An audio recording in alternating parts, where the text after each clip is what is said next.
Greetings, YouTube. The doctor is in. Dr. Urias Papers here, coming at you with another commentary on Dungeons and Dragons. And today on the Doctor Spell Prognosis, we're talking about a non-combat spell that I actually like. I'm giving this one an A-, and we're talking about the spell Forbiddance. But first, don't forget to hit that subscribe button. If you like this video, hit the like button. If you have any questions or comments, please leave a question or comment. And don't forget to hit that notification bell so you know when I have another video out. All right, so Forbiddance, it's a ritual spell. I love ritual spells. It's 6th level. It is usable only by clerics. So there is that. Not sure why this is only usable by clerics since it is a school of abjuration. I would really like to be able to see this used by more classes, but, you know, that's why we're not kind of giving it a full A. It's a 10-minute casting ritual touch of a 40,000 foot square. This is one of the only ones where they say square feet. So that is essentially a 200 foot square on the ground. Verbal, somatic, material components. There is powdered ruby that has to be worth at least 1,000 gold pieces, which is not consumed by the spell immediately. So let's put that out there. It lasts for a day, but there's an asterisk on that duration. So you create a ward against magical travel that protects up to 40,000 square feet of floor space to a height of 30 feet above the floor for the duration. Creatures cannot teleport into the area or use portals, such as those created by a gate, teleportation circles, all that, to enter the area. The spell proofs the area against planar travel and therefore prevents creatures from accessing the area by ways of the astral plane, either a plane, Feywild, Shadowfell, or plane shift spell. In addition, the spell damages, this is the interesting part of this spell. The spell damages types of creatures that you choose when you cast it. Choose one or more of the following: celestials, elementals, fays, fiends, or undead. When a chosen creature enters the spell's area for the first time on a turn or starts its turn there, it takes 5d10 radiant or necrotic damage, your choice, no saving throw. And that's every turn. They go in it, damage. Start their turn, damage. They go back in it after coming back out, damage. When you cast this spell, you can designate a password, and then creatures can say the password, and they're good to go. Can overlap, and if you cast this every day for 30 days in the same location, the spell lasts until it is dispelled.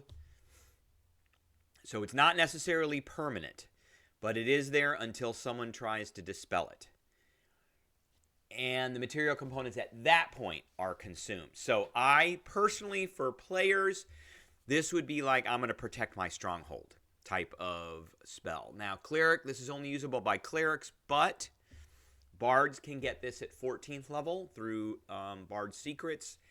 And, of course, if you have access to the Wish spell, which is usable by sorcerers, wizards, and the genie warlocks, you can cast this spell. We are talking about a higher level spell before we get to that point, but because Wish can be used to duplicate any spell of 8th level or lower, you can do that. Work with your DM. Wish spell actually might be able to be used to just cast the permanent Forbiddance flat out. That's up to your DM. I like this spell better as a DM tool or a DM use for like an area. You know, say you want to forbid an area from the players just teleporting in because it enhances the story or it enhances the adventure that you're creating. Then you can always slap this down. You can say that it's been made permanent by a big bad guy. Big bad guys could also, in addition, cast Wish, you know, multiple times to create not overlapping but adjacent Forbiddance areas, basically covering an entire stronghold or lair or dungeon or whatever.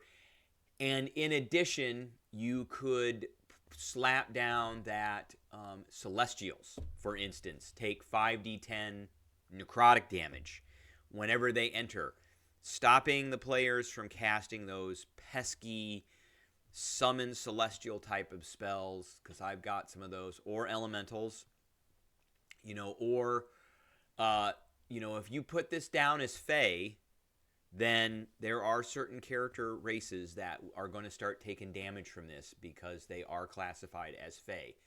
Fiend is another one. Couple that are fiendish. Not really any undeads. Elementals, not necessarily, but it is going to become a very annoying thing if there is an area that has forbiddance on it and creatures start taking damage on it.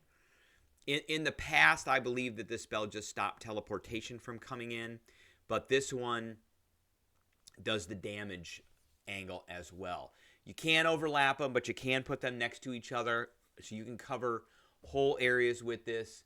Of course, the Wish spell duplicates this, and you can create an object of 25,000 gold. So if you actually have forbiddance, you can just create an object, and you can create a pile, I guess, of ruby dust, or a big ruby worth 25,000 gold pieces, and then grind that thing up into dust and create 25 little piles, so you can cast this 25 different times and make it permanent. Now, that's going to take a while to do because it's 30 days to cast it every day.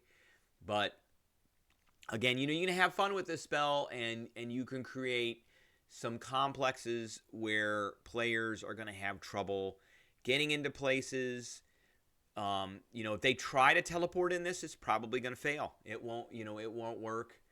And then they'll know they can't get in. Something is blocking them. So, players, again, work with your DM on how you want to use this. You're not really going to be casting this in combat, but it is 10 minutes, and if you have, you have to have the 1,000 gold, which doesn't go away.